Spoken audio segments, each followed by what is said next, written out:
Oh, buckle up! Because Genesis 22 is like a neon sign pointing straight to Jesus. Let's break it down. Abraham is the father. He's a picture of God the Father. Isaac is the beloved son, just like Jesus is the only begotten son. Now, God tells Abraham to take Isaac to Mount Moriah, which is the same region where Jesus would be crucified centuries later. That's not a coincidence. That's divine foreshadowing.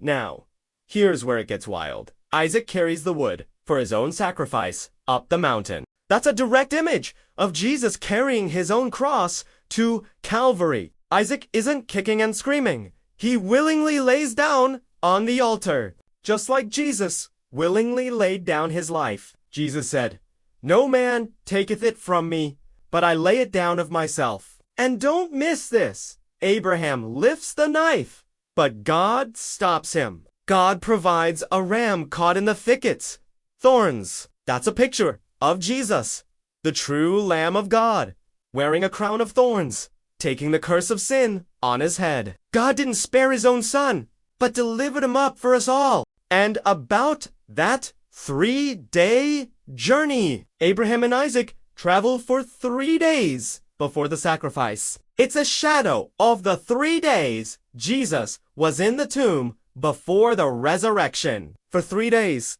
in Abraham's heart, Isaac was as good as dead, but then he receives him back. Just like God receives his son back from the dead. It's not about us trying to be Abraham or Isaac. It's about seeing that the whole story is about Jesus. His sacrifice, his love, his victory. That's the gospel hidden in plain sight. At sinabi ni Abraham, "Anak ko, magbibigay ang Diyos ng isang tupa para sa handog na susunugin."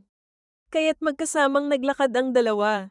Genesis 22, versikulo 8, KJV.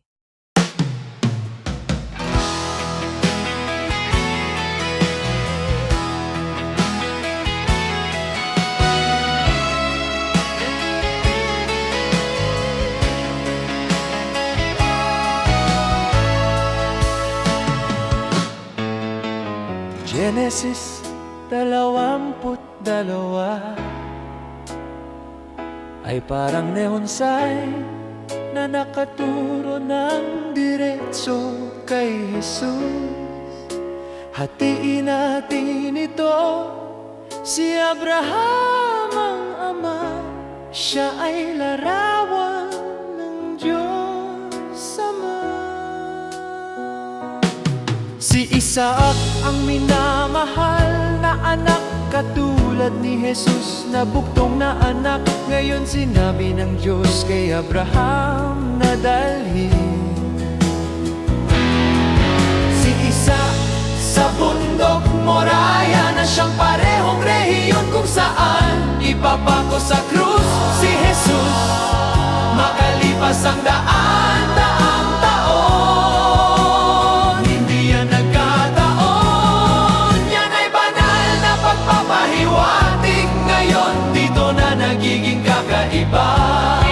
Dala ni Isa ang kahoy para sa sarili niyang sakripisyo, paakyat ng bundok. Iyan ay direktang imahe ni Jesus na nagdadala ng kanyang sariling krus patungong Kalbaryo. Hindi nagpupumilit si Isa, kusang loob siyang humiga sa altar, katulad ng kusang loob na pagbibigay ni Jesus ng kanyang buhay.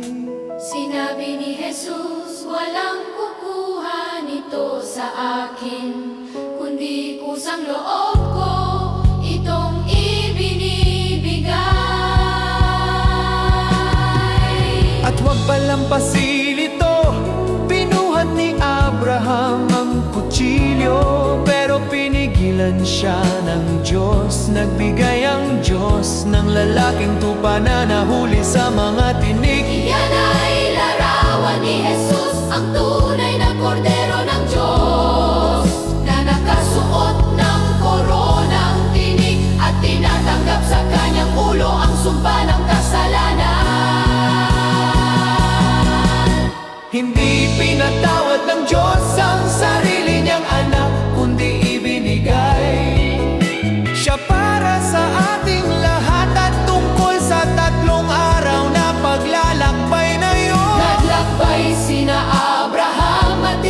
sa loob ng 3 araw bago ang sakripisyo. Ito ay anino ng 3 araw na nasa libingan si Jesus Bago ang muling pagkabuhay. Sa loob ng 3 araw sa puso ni Abraham, si Isaac ay para na ring patay. Ngunit pagkatapos ay tinanggap niya. Itong muli tulad ng pagtanggap ng Diyos sa kanyang anak. Mula sa mga patay, hindi dito tungkol sa pagtatangka nating maging Abraham o Isaac. Ito'y tungkol sa pagkakita ng buuwento. Ay tungkol kay Jesus sa kanyang sakripisyo, sa kanyang pag-ibig, sa kanyang tagumpay. Iyan ang ebanghelyong nakatago sa harap ng lahat.